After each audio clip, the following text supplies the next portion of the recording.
ॐ पीत्वा पीत्वा परमपीयूषं वीतसंसाररागाः हित्वा हित्वा सकलकलहप्रापिणीं स्वार्थसिद्धिं ध्यात्वा ध्यात्वा गुरुवरपदं सर्वकल्याणरूपं नत्वा नत्वा सकलभुवनं पातु मामन्त्रयामः।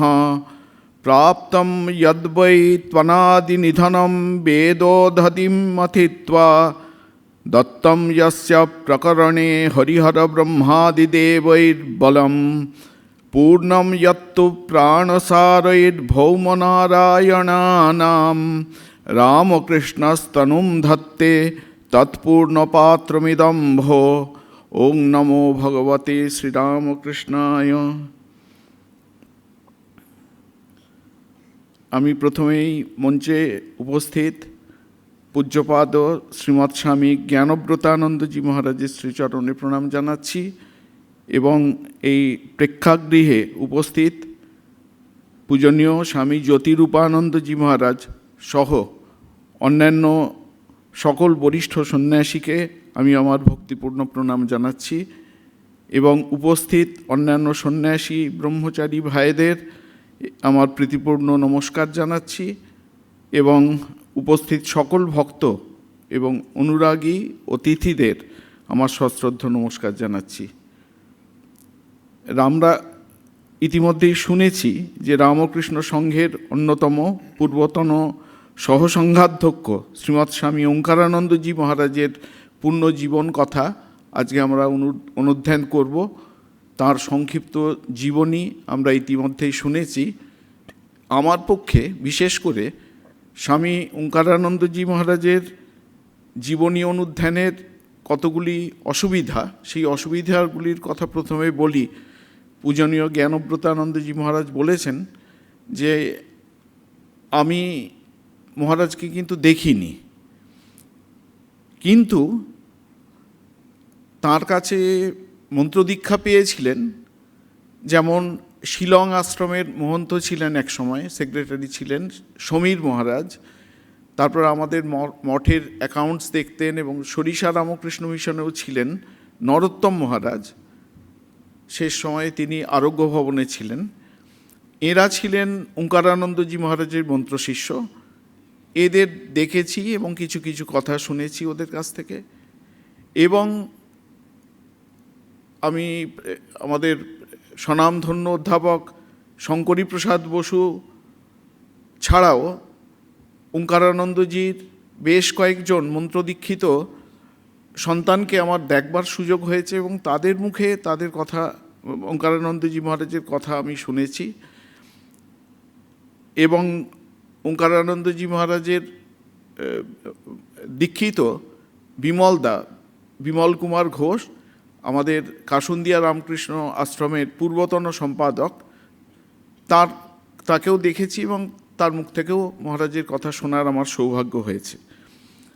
মহারাজের সম্পর্কিত যে সমস্ত স্মৃতিকথা আমি শুনেছি আমার বেশ মনে পড়ে যে মহারাজের যে শাস্ত্র ক্লাস করতেন, উপনিষদের ক্লাস করতেন যোগদান মঠে, এবং কলকাতার অনেক ভক্ত তার উপনিষদ ক্লাস শুনতে যেতেন।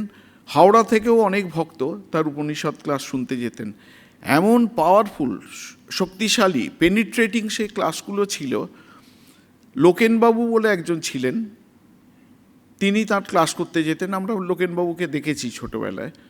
সেই লোকেনবাবু একটা সময় হলো, শেষ সময়ে এত অসুস্থ হয়ে পড়লেন, চেতনা প্রায় ছিল না বললেই হয়। তা হাওড়া আশ্রম থেকে দেখতে ভক্তরা তার বাড়িতে গেল। গিয়ে লোকেনবাবুকে জিজ্ঞেস করা হচ্ছে, লোকেনদা, অনঙ্গ মহারাজের কথা মনে পড়ে? সঙ্গে সঙ্গে লোকেনবাবু সেই আমাদের যে 4টি মহাবাক্য আছে, ঋগ্বেদের, ঐতিরি উপনিষদের প্রজ্ঞানং ব্রহ্ম, সামবেদের ছান্দোগ্য উপনিষদের তত্ত্বমসি, যজুর্বেদের বৃহদারণ্যক উপনিষদের অহম ব্রহ্মাস্মি এবং অথর্ববেদের মাণ্ডুক্য উপনিষদের অয়মাত্মা ব্রহ্ম, পরপর মহাবাক্যগুলো বলে গেলেন। এদিকে কিন্তু অন্য বাহ্য চেতনা নেই। যখন জিজ্ঞেস করা হলো যে অনঙ্গ মহারাজের কথা বলে মনে আছে, সঙ্গে সঙ্গে মহাবাক্যগুলি বলে গেলেন। এইটি আমি শুনেছি। ভবানীদা বলে আরেকজন মহারাজের ক্লাস করতে যেতেন, তিনি মন্ত্রদীক্ষিত ছিলেন বিশুদ্ধানন্দজি মহারাজের। সেই ভবানীদার মুখে মহারাজের কিছু কথা শুনেছি। যেমন মহারাজ যখন শাস্ত্র ক্লাস করতেন, খুব কড়া শিক্ষক, কিন্তু আগের দিনে কি পড়া হয়েছে আগে সেইটার উপর প্রশ্ন জিজ্ঞেস করবেন, সেটির যথাযথ উত্তর দিতে পারলে তবে নতুন করে নতুন পাঠ দেওয়া শুরু করবেন। এই একটা। দ্বিতীয় হচ্ছে, ভবানীদা বলছেন একদিন ঠাকুরের তিথি পুজোর কয়েকদিন আগে আমি কাঁকুরগাছি জগদ্দান মঠে ঢুকছি, দেখছি যে গাড়িতে করে, গাড়ি মানে হয়তো ঠেলা হবে, ঠেলাতে করে মাটির সরায় এসছে। তখনকার দিনে আমাদের প্রসাদ দেওয়া হতো, মাটির সরায় করে দেওয়া হতো। সে গাড়ি থেকে মাটির সরাগুলো নামিয়ে রাখা হয়েছে, মহারাজ সেইগুলোকে নিজে সাজিয়ে রাখছেন। তখন তিনি কিন্তু সহসংঘাতদক্ষ, তিনি কাপড় পরে খালি গায়ে কোমরে গামছা বেঁধে সেই মাটির সরাগুলোকে সরিয়ে রাখছেন। তা ভবানীদা বলছেন, আমি বললাম মহারাজ আপনি এইসব করছেন? তা অনঙ্গ মহারাজ একটুখানি করে বললেন, মহারাজ আপনি যদি ক্ষমতা থাকে তো হাত লাগাও এসে আমার সঙ্গে। আর তৃতীয় আর একটি কথা আমার মনে পড়ছে, আমরা শুনলাম যে মহারাজ ইনস্টিটিউট অফ কালচার গোলপার্কে উপনিষদ ক্লাস নিতে যেতেন। তা যখন ওখানে এই চেয়ার টেবিলের হলো, আগে ক্লাস হতো মাটিতে বসে হতো, চেয়ার টেবিলের যখন ঢুকলো যে চেয়ার টেবিলে বসে ক্লাস হবে, তখন মহারাজ হয়তো অন্য কোনো কারণেও ক্লাস নেওয়া বন্ধ করেছেন, কিন্তু মজা করে নাকি বলেছিলেন, দেখো আমি কিন্তু এরপর থেকে আর উপনিষদ ক্লাস নিতে আসবো না, কারণ এসি রুমের মধ্যে বসে আর হাতে ঘড়ি পরে আর যাই হোক উপনিষদ ক্লাস হয় না। হাতে ঘড়ি থাকবে, বারবার সে ঘড়ির দিকে দেখবে, আর এসির আবেশে ঘুমের আবেশ হবে, এতে আর যাই হোক উপনিষদ ক্লাস হবে না। তা এ থেকেই আমরা মহারাজের ব্যক্তিত্বের একটা যেন আভাস আমরা পেয়ে যাচ্ছি। মহারাজের সম্পর্কে যে কোনো অনুধ্যানের দ্বিতীয় যে অসুবিধে, সেইটা হচ্ছে যে মহারাজ সারা জীবন ধরে অসংখ্য সৎপ্রসঙ্গ করেছেন, কিন্তু নিজের সম্পর্কে বলেছেন খুব কম। তিনি চাইতেন ঠাকুরের প্রসঙ্গ হোক, মায়ের প্রসঙ্গ হোক, স্বামীজির প্রসঙ্গ হোক, পার্শ্বদের প্রসঙ্গ হোক, কিন্তু নিজেকে যেন সবসময় অন্তরালে রাখতেই বেশি পছন্দ করতেন। এই কারণে তার লেখাপত্রও বেশি পাওয়া যায় না। তখনকার দিনে আধুনিক প্রযুক্তির, মহারাজের শরীর গেছে আজ থেকে প্রায় 53 বছর আগে, তখনকার দিনের প্রযুক্তির এত উন্নতি না হলেও টেপ রেকর্ডারে ক্যাসেট করা এটি প্রচলিত হয়ে গেছে। কিন্তু মহারাজের অজান্তে যদি কেউ টেপ রেকর্ডারে ক্যাসেট করতেন তাহলে সেটি হয়তো ঠিক আছে, কিন্তু মহারাজকে জানিয়ে তার বক্তৃতা ক্যাসেট করার পারমিশন প্রায় ছিল না বললেই চলে। একবার হাওড়া আশ্রমে মহাভারতের উপর একটা বক্তৃতা দিয়েছেন এবং অসাধারণ সে বক্তৃতা হয়েছে এবং ঘটনাক্রমে সেটি রেকর্ডও করা হয়েছে। তারপর মহারাজ যখন জানতে পেরেছেন যে ওই বক্তৃতা রেকর্ড করা হয়েছে, সঙ্গে সঙ্গে ডাকিয়ে এনে যে রেকর্ড করেছিলেন বলে, মোছো এক্ষুনি মোছো, বলে এক্ষুনি ইরেজ করে দিতে হবে। পরে তখন সেই সময়ে স্বামী গম্ভীরানন্দজি মহারাজ আমাদের জেনারেল সেক্রেটারি মঠে, মহারাজের কানে যখন ওই খবরটি এলো, যে ভক্ত ওই রেকর্ডটি করেছিলেন তিনিই এসে বলেছেন, গম্ভীর মহারাজ সেই ভক্তকে খুব তিরস্কার করলেন, স্নেহ মিশ্রিত তিরস্কার। বললেন যে হ্যাঁ মহারাজ অত্যন্ত পূজনীয়, তিনি মুছে দিতে বলেছেন বক্তৃতা, নিশ্চয়ই মুছে দেবে, কিন্তু তার আগে একটা কপি করে তারপর তো মুছে দেবে। তা এই রকম হচ্ছে স্বামী ওঙ্কারানন্দজি মহারাজ। তিনি এমনকি যখন দীক্ষা দিতে শুরু করেছেন, তাকে গিয়ে একজন বলছেন যে মহারাজ আপনার ছবি দিতে হবে। মহারাজ খুব অদ্ভুত একটি কথা বলছেন আমার ফটো নিয়ে কি করবি, ঠাকুরের মূর্তিতে মনস্থির কর, ঠাকুরের স্ত্রী অঙ্গের যে কোনো একটি অংশের উপর মনোনিবেশ করতে পারিস তো উদ্ধার হয়ে যাবি, আমাকে তোদের এমনিতেই মনে পড়বে, চোখের সামনে দেখছিস, কথা বলছিস, চলছি, ফিরছি, এর তো মনের ওপর ছাপ একটা থাকবেই। ঠাকুরকে দেখিসনি, ঠাকুরের ছবি দেখে মনের মধ্যে, ঠাকুরকে তো তোরা দেখিসনি, ঠাকুরের ছবি দেখে মনের মধ্যে ঠাকুরের ছাপ স্পষ্ট করে তোল। ফটো রাখা মানে ঝঞ্ঝাট বাড়ানো। ঝাড়ো, মোছো, ঠিক করে রাখো। মরে যাওয়ার পরে সে ফটোকে কে দেখবে তার ঠিক নেই। ফটো রাখা একটা প্রচারও বটে। আমার ঘরে দেখ, কারোর ফটো নেই, গুরুর ফটো নেই, ঠাকুরের ফটো নেই। গুরু মানে শ্রী মায়ের কাছে তার মন্ত্র দীক্ষা। গুরুর ফটো নেই, ঠাকুরের ফটো নেই, আমাকে যারা স্নেহ করতেন তাদের কারুর ফটো নেই। এই প্রসঙ্গে বলা দরকার যে ঠাকুরের 4 জন পার্ষদকে তিনি দেখেননি, নিরঞ্জনানন্দজি মহারাজ, যোগানন্দজি মহারাজ, ত্রিগুণাতীতানন্দজি মহারাজ এবং অদ্বৈতানন্দজি মহারাজ। এদের বাদ দিয়ে ঠাকুরের সকল সন্ন্যাসী পার্ষদকে তিনি দেখেছেন, শুধু তা নয়, তাদের সান্নিধ্যে ঘনিষ্ঠ সংস্পর্শে মহারাজ এসেছিলেন। আর ঠাকুরের গৃহীভক্ত তখনও পর্যন্ত যারা ছিলেন 1910-11 নাগাদ, কারণ 1910-11 থেকে অনঙ্গ মহারাজ মঠে, বেলুড় মঠে আসতে শুরু করেছেন, ঠাকুরের শিষ্য, ভক্ত, অনুরাগী তাদের কাছে যেতে শুরু করেছেন, অনেককে দেখেছেন। তা বলছেন যে আমাকে যারা স্নেহ করতেন তাদের কারোর ফটো নেই। সুতরাং এই স্বামী ওঙ্কারানন্দজি মহারাজের সম্পর্কে অনুধ্যান করতে গেলে আমাদের লিখিত যে তথ্য আছে তার উপরই নির্ভর করতে হবে। মহারাজের ওপর এই কারণে লেখা অত্যন্ত কম, স্মৃতিকথাও অত্যন্ত কম। মহারাজের উপর যে লেখাগুলি রয়েছে, একটি প্রধান উপাদান হচ্ছে আমাদের রামকৃষ্ণ বিবেকানন্দ আশ্রম, হাওড়া। এখন সেটি আমাদের রামকৃষ্ণ সংঘের একটি শাখা কেন্দ্র, অন্যতম একটি শাখা কেন্দ্র।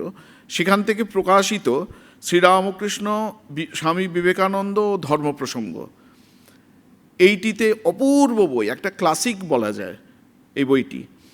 দ্বিতীয় হচ্ছে সোমসার আশ্রম থেকে একবার ওঙ্কারানন্দজি মহারাজের বিশেষ স্মারক সংখ্যা প্রকাশিত হয়েছিল, সোমসার আশ্রমের যে ম্যাগাজিন বেরোয় সেখানে।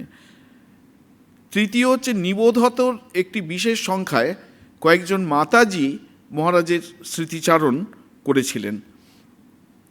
আমরা আজকের এই যে অনুধ্যান, সেখানে মহারাজের খুব সংক্ষিপ্ত জীবনী, যা ইতিমধ্যেই পড়া হয়েছে, কিন্তু তবুও আমি একবার সেটা পুনরাবৃত্তি করব, আমাদের একটু আলোচনা করতে সুবিধে হবে।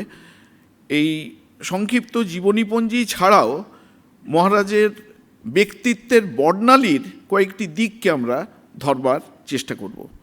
আমরা শুনেছি স্বামী আধিবিদ্যানন্দজি মহারাজ তার সংক্ষিপ্ত জীবনী পড়েছেন, যে 1894 সালে কলকাতায় তার জন্ম। 16-17 বছর তার যখন বয়স, অর্থাৎ 1910-11 থেকে তিনি বেলুড় মঠে আসা যাওয়া করতে শুরু করেন।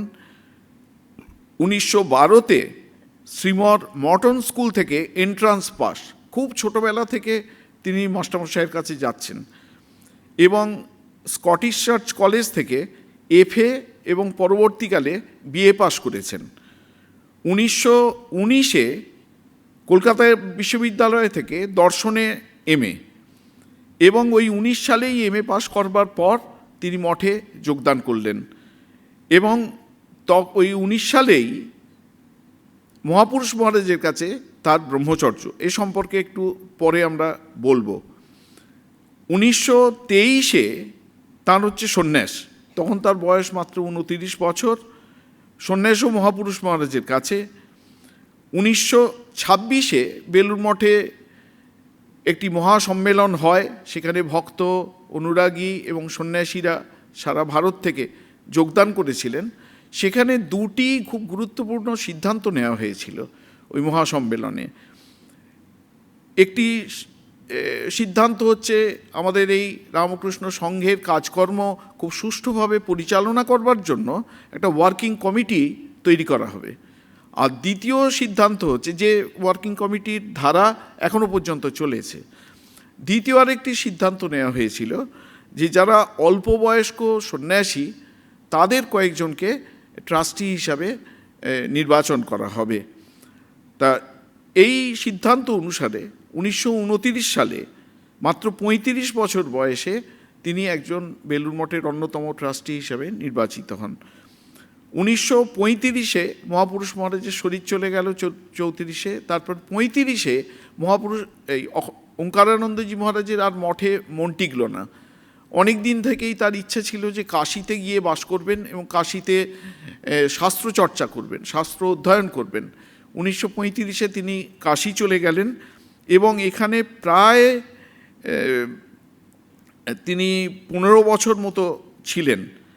1943-এ 49 বছর বয়সে তিনি কাশী অদ্বৈত আশ্রমের অধ্যক্ষ হন। 15 বছর কাশীতে কাটানোর পর 1950-এ তিনি মঠে ফিরে এলেন এবং মঠে কয়েক মাস থাকার পরেই তাকে কাঁকুড়গাছি যোগোদ্যানের অধ্যক্ষ করে দেয়া হলো। তিনি কাঁকুড়গাছি যোগোদ্যানের ভার নিয়ে ওখানে চলে গেলেন। কাঁকুড়গাছি যোগোদ্যানে থাকার সময় তিনি দুটি জায়গায় নিয়মিতভাবে, তিনটি জায়গায় বলা যায় নিয়মিতভাবে ধর্মপ্রসঙ্গ করতেন। একটি হচ্ছে বলাই বাহুল্য যে যোগোদ্যান মঠে তিনি ধর্মপ্রসঙ্গ করতেন। যোগোদ্যান মঠে যে ধর্মপ্রসঙ্গ করতেন তার অনেক প্রসঙ্গ আমরা এই যে বইটির কথা আমরা উল্লেখ করলাম, হাওড়া আশ্রম থেকে প্রকাশিত, সেখানে ধরা রয়েছে। তার ওই যারা সামনে বসতেন তারা কেউ কেউ রেকর্ড করেও নিতেন, আবার কেউ কেউ সামনে বসে খাতায় কলমে লিখে নিতেন মহারাজ কি বলছেন। আর ইনস্টিটিউট অফ কালচার তখন রসা রোডে অবস্থিত, সেখানে গিয়ে মহারাজ ক্লাস করতেন। এটা হচ্ছে দ্বিতীয়। আর তৃতীয় হচ্ছে হাওড়া কাসুন্দিয়া যে আশ্রমের কথা আমরা বললাম, ওখানে প্রায় 14 বছর তিনি ধর্মপ্রসঙ্গ করেছেন। সাপ্তাহিক প্রত্যেক সপ্তাহে তিনি ক্লাস করতে যেতেন ওখানে। যখন উনি ইনস্টিটিউট অফ কালচারে বিশেষ করে উপনিষদ পড়াতেন, যেদিন ওর উপনিষদ ক্লাস শেষ হলো, 14 বছর উপনিষদ ক্লাস নেওয়ার পর যেদিন ঠিক হলো এরপর থেকে আর মহারাজ আসতে পারবেন না, কারণ এরপরেই তিনি ভাইস প্রেসিডেন্ট হয়ে যাবেন আর শরীরও অত সঙ্গ দিচ্ছিল না, উনি বলেছিলেন যে স্বামীজি বলেছিলেন কলকাতার লোকেদের একটু নাড়া দিতে, তা যাক স্বামীজির আদেশ পালন করা গেল, এইরমভাবে তিনি মন্তব্য করেছিলেন। এবং 1966-তে তিনি সহসংঘাধ্যক্ষ হলেন এবং মন্ত্র দীক্ষা দিতে শুরু করলেন। এবং আগেই আমরা শুনেছি যে 1873-এর 8ই মে তার মহাসমাধি, তখন তার বয়স 79 বছর। 8ই মে তার শরীর যাচ্ছে, 5ই মে পর্যন্ত তিনি স্বাভাবিকভাবে ভক্ত অনুরাগীদের সঙ্গে কথা বলছেন। একটি এরকম বর্ণনা পাওয়া যায় যে 5ই মে অর্থাৎ শরীর যাওয়ার 3 দিন আগে যোগোদ্যানে একজন গেছেন, মহারাজকে জিজ্ঞেস করছেন মহারাজ কেমন আছেন, তা মহারাজ উত্তর দিচ্ছেন এই শরীরটা বড়ই দুর্বল হয়েছে। চট করে তিনি নিজের শরীরের কথা বলতেন না, তা যখন এই বললেন এই শরীরটা বড়ই দুর্বল হয়েছে, সবাই একটু চমকে গেলেন যে মহারাজ তো চট করে শরীরের কথা বলেন না। কিন্তু বলেই সঙ্গে সঙ্গে বলছেন জীবনের কথা বলো, মরণের কথা কেন। এটা কিন্তু উনি উপনিষদ থেকে কোট করছেন।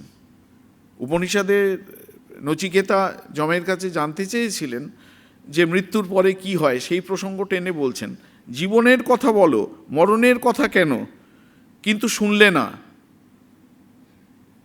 যম বলছেন যে জীবনের কথা বলো, মরণের কথা কেন। উনি ভোগের দিকে টেনে আনতে চাইছেন নচিকেতাকে, কিন্তু শুনলে না মানে নচিকেতা সেই কথা শুনলে না। অনেক ঐশ্বর্য দিতে চাইলেন, রাজস্ব বৈভব, কিন্তু ছেলে শুনলে না।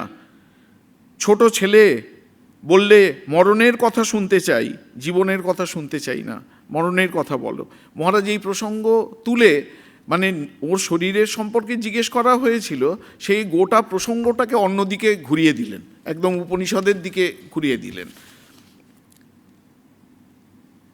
আমরা আগেই বলেছি যে 1910-11 অর্থাৎ তার বয়স তখন 16-17 এরকম হবে, সেই সময় থেকে তিনি বেলুড় মঠে আসছেন এবং তিনি শ্রীরামকৃষ্ণ দেবের অন্তরঙ্গ পার্শ্বদের স্নেহ, আশীর্বাদ, কৃপা পেয়েছেন, শতধারে সহস্রধারে তিনি পেয়েছেন।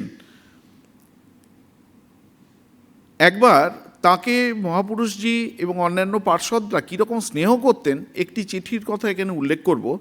1919-এ তিনি আমাদের সঙ্ঘে আনুষ্ঠানিকভাবে যোগদান করছেন। 1921-এ মহাপুরুষ মহারাজ, অর্থাৎ মাত্র 2 বছর হলো তিনি সঙ্ঘে আনুষ্ঠানিকভাবে যোগদান করেছেন। 1921-এ মহাপুরুষজি মাদ্রাজ থেকে, এখনকার যেটা চেন্নাই, সেখান থেকে ওঙ্কারানন্দজিকে একটা চিঠিতে লিখছেন, তোমরা মঠে থাকাতে আমরা বাহিরে নিশ্চিন্তে থাকিতে পারি, তোমাদের উপরে আমরা মঠের সমস্ত বিষয়ে নির্ভর করিতে পারি, এরূপ আশা আমাদের খুবই আছে। এরপর আমরা একটু আলোচনা করব মহারাজের দীক্ষা প্রসঙ্গে। মহারাজের দীক্ষা হয়েছিল 1919-এ। এমএ পরীক্ষার পরেই তিনি বেলুড় মঠে যোগদান করবেন বলে প্রায় ঠিক করে ফেলেছেন।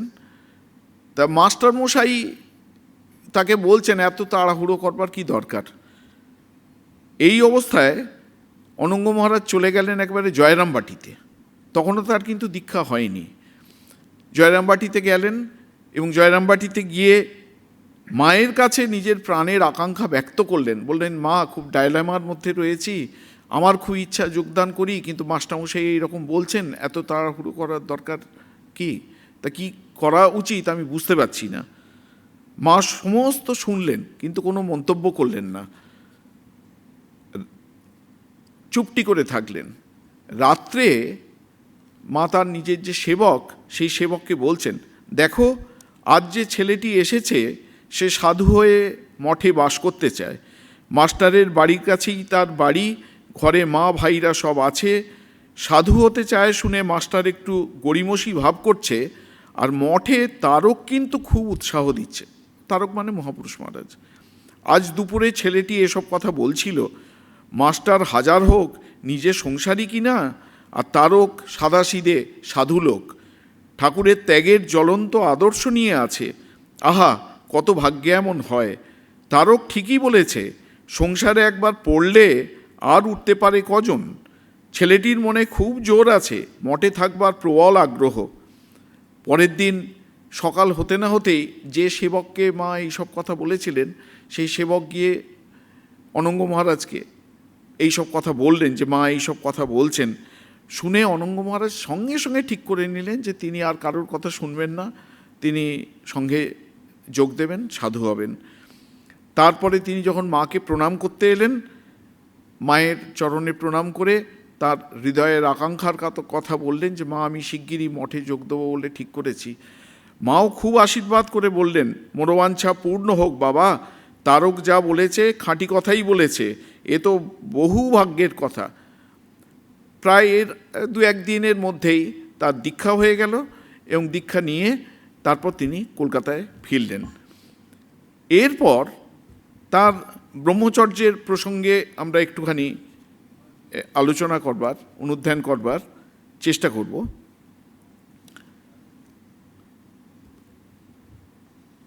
দীক্ষা নিয়ে, দীক্ষার কয়েকদিন আগের ঘটনা এটা। অনঙ্গ মহারাজ যখন মঠে আসা যাওয়া করতেন, তখন মঠের ম্যানেজার হচ্ছেন প্রেমানন্দ মহারাজ, বাবুরাম মহারাজ। বাবুরাম মহারাজ এদের দলটিকে খুব ভালোবাসতেন। বাবুরাম মহারাজের টানেই এরা সব মঠে যেতেন।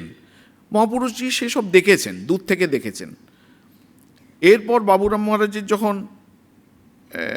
শরীর চলে গেল, তখন তারা মঠে আসা বন্ধ করে দিলেন। তা একদিন প্রায় 3-4 মাস পরে, 3-4 মাস মঠে আসেননি, 3-4 মাস পরে একদিন আবার অনঙ্গ সহ অন্যান্য যে বন্ধুবান্ধবদের গোষ্ঠী, তাদের নাম আদিবিদ্যানন্দজি মহারাজ উল্লেখ করেছেন, তারা মঠে এসছেন। স্বামীজির শয়নকক্ষে তারা প্রণাম করতে উপরে উঠেছেন, আর মহাপুরুষজি গিয়ে সিঁড়ির তলায় নিচে চুপটি করে দাঁড়িয়ে আছেন। এবার ওরা যখন প্রণাম করে, স্বামীজিকে প্রণাম করে নিচে নামছেন, একেবারে মহাপুরুষ মহারাজের সামনে পড়ে গেছেন, খুব অপ্রতিভ হয়ে গেছেন। আসতেই মহাপুরুষ মহারাজ খানিকটা অনুযোগ করেই যেন বলতে শুরু করলেন, তোমরা আজকাল মঠে আসো না কেন? আগে তো খুব আসতে। হ্যাঁ, আমি বুঝেছি তোমরা মঠে কেন আসো না। তোমরা ভেবেছ বাবুরাম মহারাজ নেই, এখন কে আমাদের আদর যত্ন করবে। তা আমি বলছি, বাবুরাম মহারাজ তোমাদের যেমন ভালোবাসতেন, আমিও তেমন তোমাদের ভালোবাসি, খুব ভালোবাসি। তোমরা মঠে যেমন আসতে তেমন আসবে। এই যে ওদের একটা বাঁধো ভাব ছিল, সেইটা একেবারে কেটে গেল। এরপর থেকে তারা খুব ঘন ঘন মঠে আসতে শুরু করলেন এবং এক এক করে সবাই যোগদান করলেন। এরপর তার ব্রহ্মচর্যের কথা, তখনকার দিনে সন্ন্যাস ব্রহ্মচর্য এখন যেমন আছে সমস্ত দিতেন, সংঘগুরু দিতেন। স্বামীজির তিথি পুজোতেই ব্রহ্মচর্য হতো এবং শ্রী শ্রী ঠাকুরের তিথি পুজোয় সন্ন্যাস। ঘটনাক্রমে সেই সময়ে স্বামী ব্রহ্মানন্দ মহারাজ, রাজা মহারাজ ভুবনেশ্বর মঠে আছেন। আর এরা মঠের প্রায় 12 জন মতো ব্রহ্মচারী তারা যোগদান করেছে। কলকাতার আশেপাশের কয়েকটা সেন্টারে 2-1 জন আছেন, আর 10 জন মতো হচ্ছে মঠের ব্রহ্মচারী। তারা গিয়ে মহাপুরুষ মহারাজ মঠে আছেন, মহাপুরুষ মহারাজকে গিয়ে ধরলেন যে আমাদের খুব ইচ্ছা আমাদের ব্রহ্মচর্য হোক, স্বামীজির তিথি পুজোতে এবারে আমার ব্রহ্মচর্য হোক। আর কাউকে যদিও তখন ধরা বাঁধা কোনো নিয়ম ছিল না, কিন্তু এত তাড়াতাড়ি যে এই বছরই যোগদান করেছে আর সেই বছরই ব্রহ্মচর্য হবে, এরকম নিয়মও ছিল না। তা এরা বলছেন যে আমরা অনেককেই বেশি দিন সঙ্গে যোগদান করিনি, অতএব এত তাড়াতাড়ি ব্রহ্মচর্যের জন্য প্রার্থনার ফল যে কি হবে সে বিষয়ে কেউই নিঃসন্দেহ ছিলাম না। আর শুদ্ধানন্দজি মহারাজ এরা সব একটু নিয়ম মেনে চলতে ভালোবাসতেন, বলছেন যে না, এই সবেমাত্র এলে এক্ষুনি ব্রহ্মচর্য কি। তা এরা মহাপুরুষ মহারাজকে যখন প্রেয়ার করলেন, মহাপুরুষ মহারাজ এদের প্রার্থনা সমস্ত ভুবনেশ্বর মঠে লিখে জানালেন যে এখানে 12 জনের মতো আছে, তাদের খুব আগ্রহ, আপনি তাদের এবছর ব্রহ্মচর্য দীক্ষিত করবেন। তা রাজা মহারাজ তখন বললেন যে না, আমার শরীরটা তো ভালো নয়, আমি এত তাড়াতাড়ি বেলুড় মঠে যেতে পারবো না। আবার এরা মহাপুরুষজিকে প্রার্থনা জানাতে মহাপুরুষ মহারাজ ওদের প্রার্থনা রেকমেন্ড করে দিলেন ভুবনেশ্বর মঠে। তখন ভুবনেশ্বর মঠ থেকে রাজা মহারাজ বললেন যে তাহলে ওদের ভুবনেশ্বর মঠে আসতে বলো, এখানে এসে তাহলে ব্রহ্মচর্য হবে। কিন্তু 10-12 জন ভুবনেশ্বর মঠে গিয়ে ব্রহ্মচর্য নেবে, এর অনেক অসুবিধে। 1 নম্বর প্রথম সমস্যা হচ্ছে গাড়ি ভাড়া দেবে কে 10-12 জনের। দ্বিতীয় হচ্ছে মঠেরই যদি 8-10 জন সাধু ব্রহ্মচর্য নিতে ভুবনেশ্বর মঠে চলে যায়, তাহলে মঠ চলবে কি করে? তখন এখানকার সাধু ব্রহ্মচারীর সংখ্যা অত্যন্ত কম। সেই সমস্যাগুলোর কথাও রাজা মহারাজকে সব লিখে জানানো হলো। তখন রাজা মহারাজ ওখান থেকে চিঠি লিখে মহাপুরুষ মহারাজকে বললেন যে আপনি আমার প্রতিনিধি হিসাবে আপনি এবারে সকলকে ব্রহ্মচর্য দিয়ে দিন মঠে। তা ওইভাবে এদের ব্রহ্মচর্য হয়ে গেল। অনঙ্গ মহারাজের নাম হলো ব্রহ্মচারী অখণ্ড চৈতন্য। এরপর দেখা যায় এই ব্রহ্মচর্য দীক্ষার পর ওই অবস্থাতেই তাকে ঠাকুরের পার্ষদরা এত স্নেহ করতেন, তার উপর এত নির্ভর করতেন এবং তাকে এত যোগ্য বলে মনে করতেন যে আমাদের শালকিয়াতে একটি ক্লাব এখনও আছে, এটি বহু প্রাচীন ক্লাব, বিবেকানন্দ, আমার ঠিক নাম মনে পড়ছে না, বিবেকানন্দ স্পোর্টিং ক্লাব।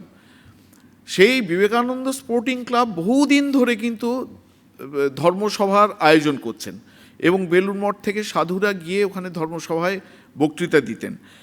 ওখান থেকে তখন মঠে চিঠি লেখা হলো যে আমরা এখানে গীতার ক্লাস শুরু করতে চাই, তা আপনারা একজন বেশ পণ্ডিত সাধুকে এখানে পাঠান যিনি নিয়মিতভাবে গীতার ক্লাস করবেন। তা মহাপুরুষ মহারাজ তখন নির্দেশ দিলেন যে ব্রহ্মচারী অখণ্ড চৈতন্য শালকিয়া স্পোর্টিং ক্লাবে যাবে এবং গীতার ক্লাস করবে। অনঙ্গ মহারাজ 18টি ক্লাস নিয়েছিলেন এবং 18টি ক্লাসে গীতার 18টি চ্যাপ্টারকে কভার করেছিলেন। এত পাণ্ডিত্যপূর্ণ সেই সমস্ত ক্লাস হতো। সেই মঠে ওই খবর রটে যাওয়ার পর মঠ থেকে অনেক সাধু ব্রহ্মচারী ওই অনঙ্গ মহারাজের ক্লাস শোনবার জন্যে শালকিয়া বিবেকানন্দ স্পোর্টিং ক্লাবে তারা তখন যেতেন এবং ওই ক্লাসে কি হলো, কি আলোচনা হলো সব শুনে এসে মহাপুরুষজিকে রিপোর্ট করতেন। প্রথম যেদিন অনঙ্গ মহারাজ ক্লাস নিতে যাবেন সেদিন তিনি, এর আগে তো কখনো ওরকম পাবলিক লেকচার তিনি দেননি, তারও একটুখানি ভয় ছিল। তিনি মহাপুরুষ মহারাজের ঘরে ঢুকে মহাপুরুষ মহারাজকে প্রণাম করে বলছেন যে মহারাজ আশীর্বাদ করুন, এই তো প্রথম ক্লাস নিতে যাব, একটু ভয় ভয় করছে। মহারাজজি উঠে দাঁড়িয়ে একবারে অনঙ্গ মহারাজকে জড়িয়ে ধরে বলছেন, ঠাকুরকে মনে মনে প্রণাম করে বলতে আরম্ভ করবে, দেখবে সব ঠিক হয়ে যাবে। তা এই সব অদ্ভুত ঘটনা অনঙ্গ মহারাজের জীবনে আছে। এরপর 1923-এ ঠাকুরের তিথি পূজাতেই মহাপুরুষ মহারাজের কাছে তার সন্ন্যাস, ইতিমধ্যেই আমরা সে কথা উল্লেখ করেছি। স্বামী ওঙ্কারানন্দজি মহারাজের ব্যক্তিত্বের বর্ণালী প্রসঙ্গে দু চার কথা। স্বামীজি বলেছিলেন যে জ্ঞান, ভক্তি, কর্ম এবং যোগের সমন্বয়ে আদর্শ জীবন গঠন করাই হচ্ছে আমাদের এই রামকৃষ্ণ সংঘের উদ্দেশ্য, এবং যার জীবনে এই চারটি যোগের সুষম সমন্বয় ঘটেনি তার জীবন শ্রীরামকৃষ্ণ মূষায় দ্রুত হয়নি। His life has not been casted in the mould of Sriramakrishna. তা এই যে জ্ঞান, কর্ম, ভক্তি, যোগের সুষম সমন্বয়, এই যে আদর্শ, এর মূর্ত বিগ্রহ ছিলেন স্বামী ওঙ্কারানন্দজি মহারাজ। তার প্রথমে তার শাস্ত্রচর্চা প্রসঙ্গে একটুখানি আমরা উল্লেখ করতে পারি। তার কীরকম তার শাস্ত্রপ্রীতি ছিল সেই সম্পর্কে মহারাজের খুব সঙ্গ করেছেন, মহারাজের স্নেহ পেয়েছেন, এরকম একজনের স্মৃতিকথা আমি উদ্ধৃত করব। আমাদের রামকৃষ্ণ সংঘের দ্বাদশ সংঘাধ্যক্ষ পরম পূজ্যপাদ স্বামী ভূতেশানন্দজি মহারাজের।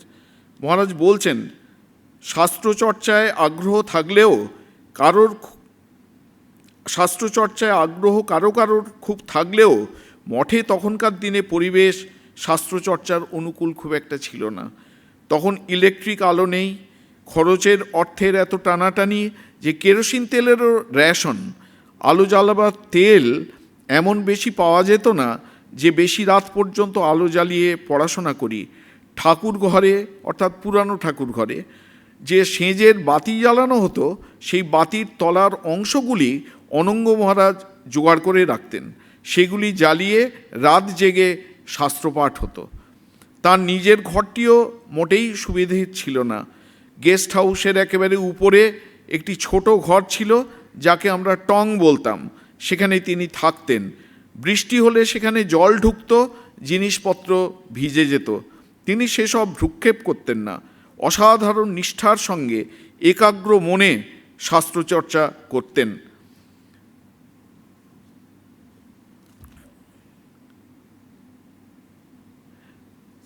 স্বামী ওঙ্কারানন্দজি মহারাজ আনুষ্ঠানিকভাবে আমাদের রামকৃষ্ণ সংঘে যোগদান করার আগে থেকেই শাস্ত্রচর্চা কিন্তু করে এসছেন।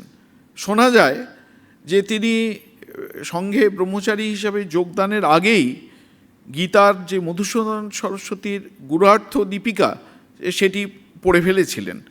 তিনি নিজেও পড়তে ভালোবাসতেন এবং পড়াতেও ভালোবাসতেন, এবং তিনি চাইতেন যে সাধু ব্রহ্মচারীরা খুব শাস্ত্রপাঠ করুক। মূল যে 10টি উপনিষদ, সেই 10টি উপনিষদ তিনি সাংকর ভাষ্য সহ খুব ভালো করে পড়েছিলেন। গীতা এবং ব্রহ্মসূত্রের সাংকর ভাষ্যের উপর তার একটা অথরিটি ছিল, অধিকার ছিল।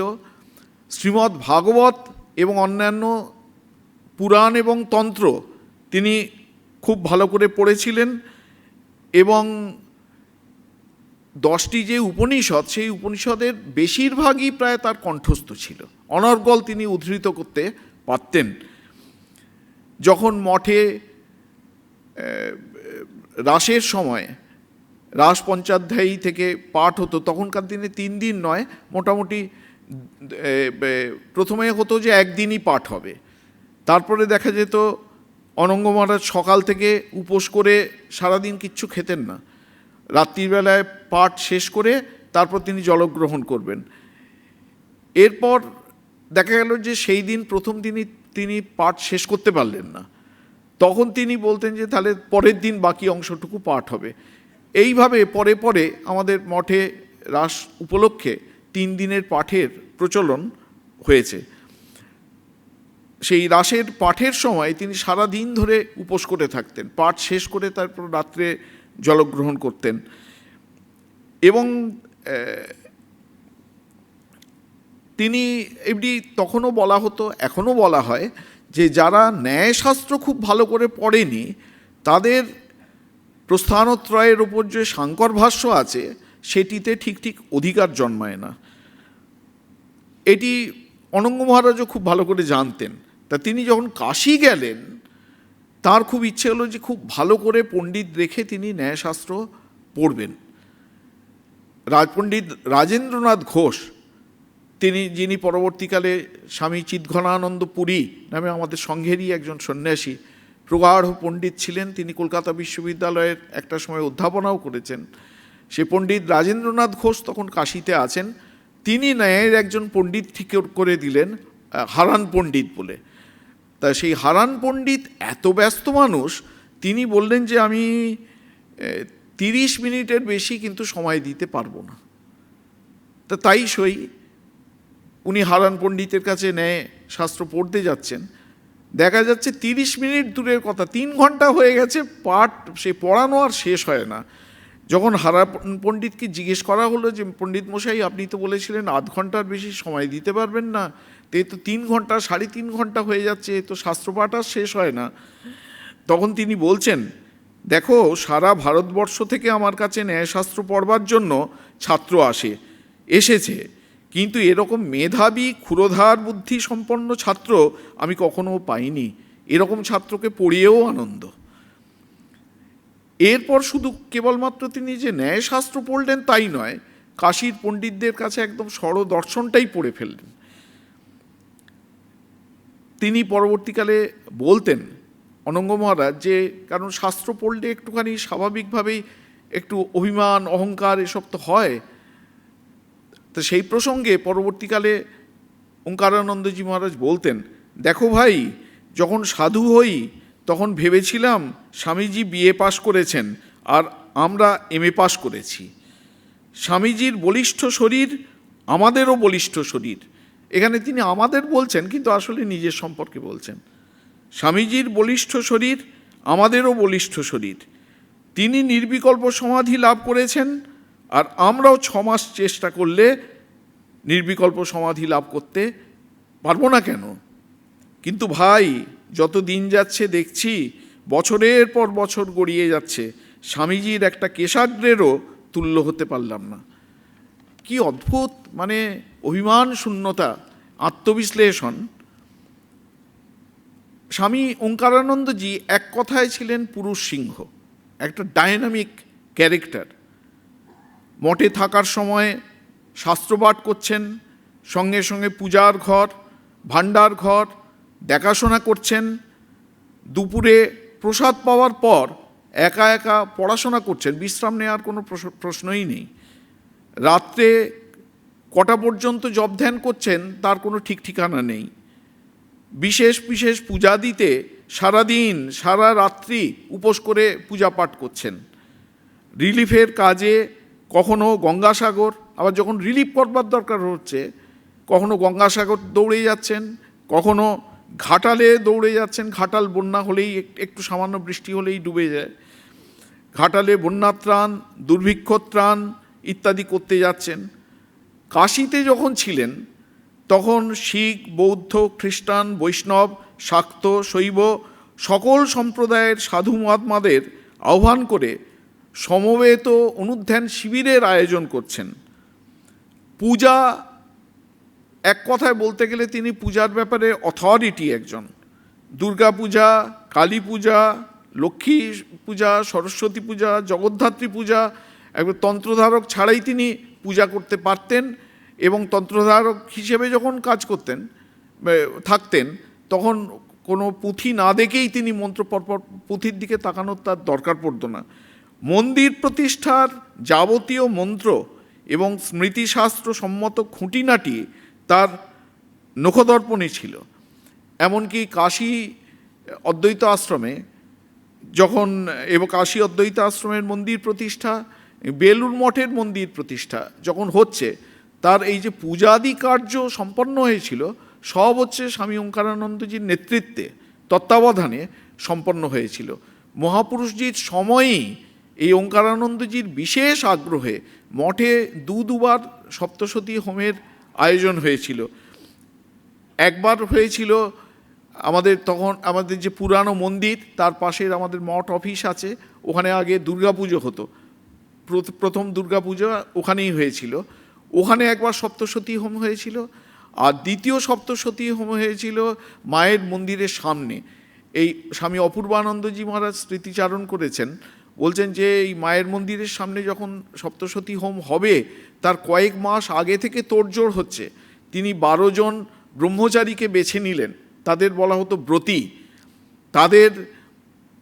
তিনি ওই সমগ্র চণ্ডী প্রতিদিন সমবেতভাবে তারা চ্যান্টিং করতেন, এবং যেদিন সপ্তশতী হোম হলো ওই সবাই মিলে সমবেতভাবে চ্যান্টিং করে ওরা চ্যান্টিং করতে থাকলেন, যারা পূজা করছিলেন তারা আহুতি দিলেন। এবং কাশী অদ্বৈত আশ্রমে তিনি যখন অধ্যক্ষ ছিলেন, তার এই যে শাস্ত্রপ্রীতি, জ্ঞান চর্চার প্রতি তার যে আগ্রহ, তার নিদর্শন হচ্ছে যে কাশী অদ্বৈত আশ্রমের বিস্ময়কর গ্রন্থের সমাবেশ। কাশী অদ্বৈত আশ্রমের সমস্ত রেয়ার শাস্ত্রগ্রন্থের একটা কালেকশন, খুব রিচ কালেকশন, তার সময়ই এইটি মূলত তৈরি হয়, তার কীর্তি বলা যায় এটা। তারপর তিনি যখন যোগোদ্যান মঠে এলেন, তাকে পাঠানো হলো অধ্যক্ষ করে। এই যোগোদ্যান মঠেরও সর্বাঙ্গীন যে সংস্কার, শ্রীরামকৃষ্ণ মন্দিরের সংস্কার এবং মন্দিরের মধ্যে শ্রীরামকৃষ্ণের মর্মর বিগ্রহের স্থাপন, তাঁরই আপ্রাণ প্রয়াসের ফসল। আমরা আগেই শুনেছি যে তার হঠাৎ একবার মনে হলো যে স্বামী বিবেকানন্দ ছিলেন সঙ্গীতে পারদর্শী, অতএব আমাদেরও সঙ্গীত শিক্ষা করতে হবে। কয়েকদিন ধরে তিনি পড়তে শুরু করলেন। কি পড়তে শুরু করলেন? ভাতখণ্ডে, কয়েক ভলিউমের ভাতখণ্ডে। আমরা যারা গান জানি না তারা যদি ভাতখণ্ডের একটা পাতাও উল্টালে কিচ্ছু বিন্দু বিসর্গ বুঝবো না। তিনি ভাতখণ্ডে ভলিউমের পর ভলিউম শেষ করলেন এবং রীতিমতো ওস্তাদ রেখে উচ্চাঙ্গ সঙ্গীতের রীতিমতো তালিম নিতে শুরু করলেন। মঠের ভিজিটার্স রুমে যখন ভজন সঙ্গীত হতো, সমবেত ভজন হতো, কালীকীর্তন হতো, তিনি প্রতিদিন সেখানে সক্রিয়ভাবে যোগদান করতেন। একবার তার মনে হলো যে স্বামীজি শরীরচর্চার কথা বলেছিলেন, মঠে কুস্তির আগড়া খোলা হলো, তারই উদ্যোগে প্রায় বলা যায়। সেখানে গিয়েও তিনি নিয়মিত কুস্তির কসরত করতে শুরু করলেন এবং খেতেও পারতেন সেরকম। কোনো নিমন্ত্রণ বাড়িতে গিয়ে ওই বড় বড় তখনকার কচুরি, রাধাবল্লভী 40খানা 50খানা খেয়ে নেওয়া তার কাছে কোনো ব্যাপারই নয়। তারপর সেই পরিমাণ মতো রসগোল্লা সেও খেয়ে নিতে পারতেন। আবার যখন প্রয়োজন দিনের পর দিন উপোস করা, দুর্গাপুজোর সময়, অন্যান্য তিথি পুজোর সময় দিনের পর দিন তিনি উপোস করেও থাকতে পারতেন। এবং একজন তার সম্পর্কে বলছেন, এটা একজন যিনি বলছেন তিনিও বড় কম নন, স্বামী নির্বেদানন্দজি মহারাজ বলছেন।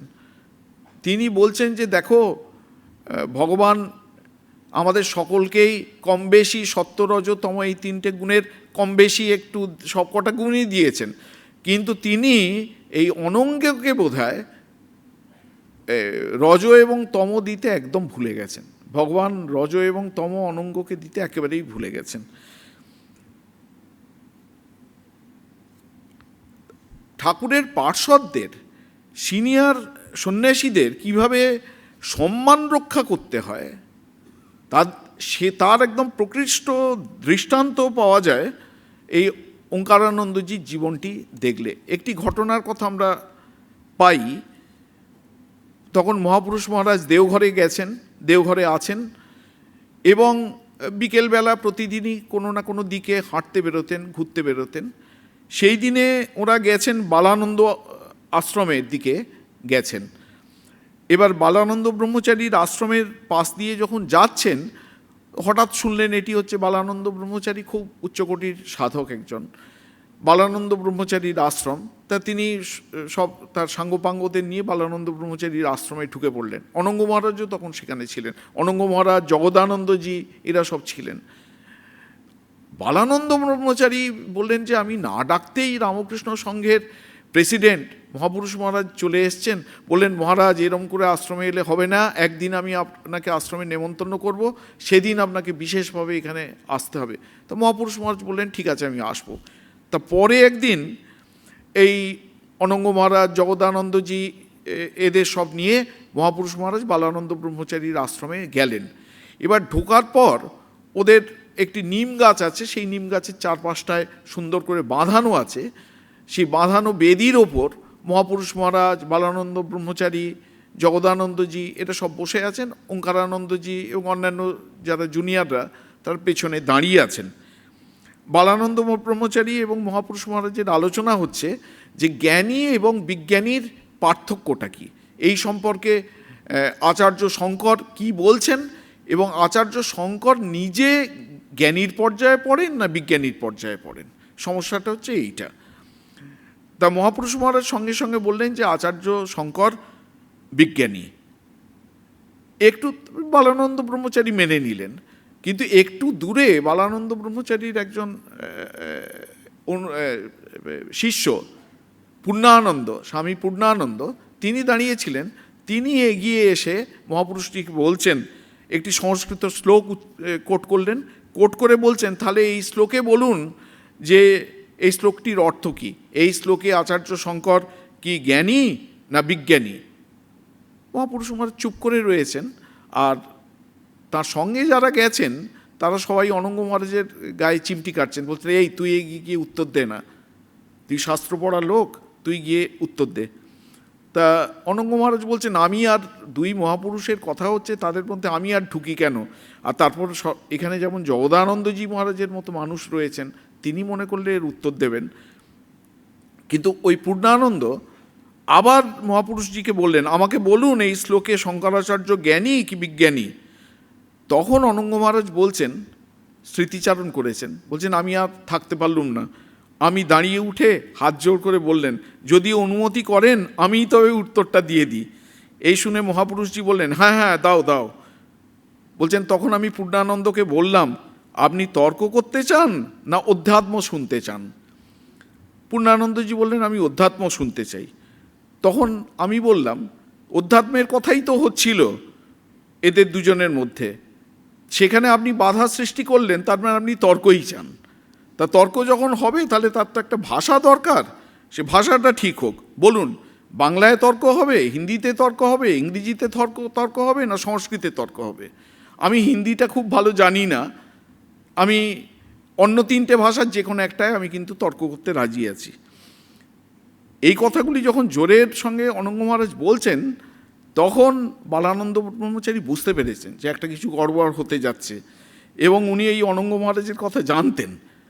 উনি তখন ওই পূর্ণানন্দকে ধমক দিয়ে বলছেন, তুমি করছো কি, ওরা আমাদের নিমন্ত্রিত, তুমি এখান থেকে চলে যাও, তোমার এখানে থাকার কোনো দরকার নেই বলে ওই পূর্ণানন্দকে ওই জায়গা থেকে বালানন্দ ব্রহ্মচারী সরিয়ে দিলেন। তো অনঙ্গ মহারাজ তারপরে মন্তব্য করছেন, আমার মনে হলো যেন বাঘের মুখ থেকে কেউ ছাগলকে সরিয়ে নিয়ে চলে গেল, আমার গাটা করকর করতে লাগলো। সঙ্ঘ গুরুর কি করে মর্যাদা রক্ষা করতে হয় সেই দেখে ওখানে যারা উপস্থিত ছিলেন সকলেই বিস্ময়ে স্তব্ধ হয়ে গিয়েছিলেন। আমাদের সময় প্রায় শেষ হয়ে এসছে,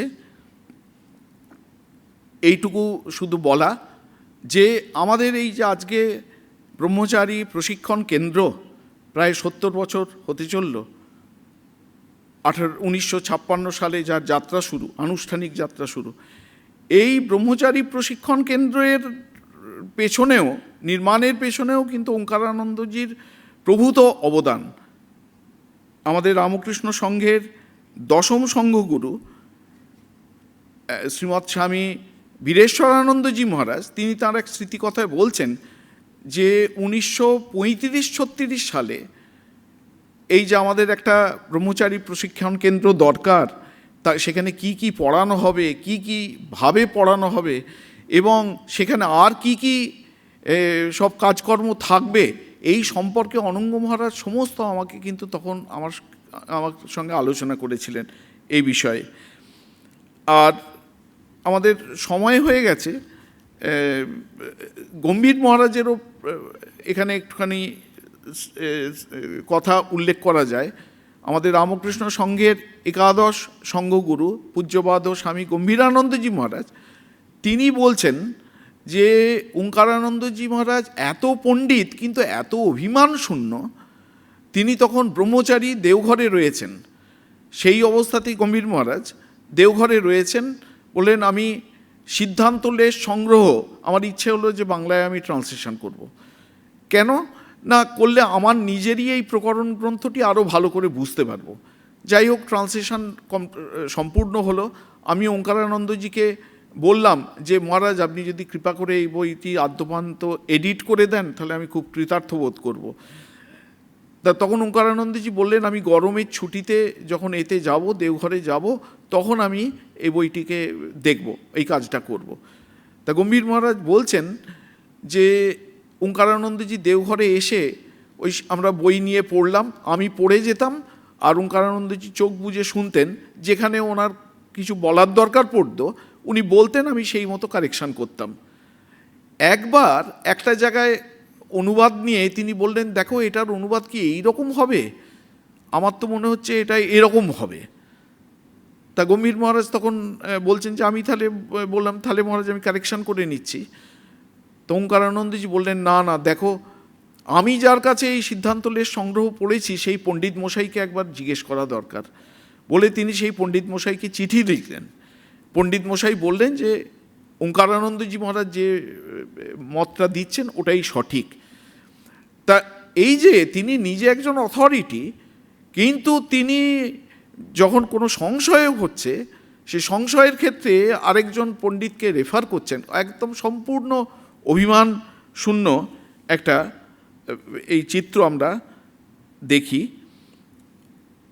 আমাদের সময় হয়ে গেছে, আমরা এই অনুধ্যান এখানেই শেষ করছি। ওং শান্তি শান্তি শান্তি হরি ওম তৎসৎ। শ্রীরামকৃষ্ণার্পণমস্তু।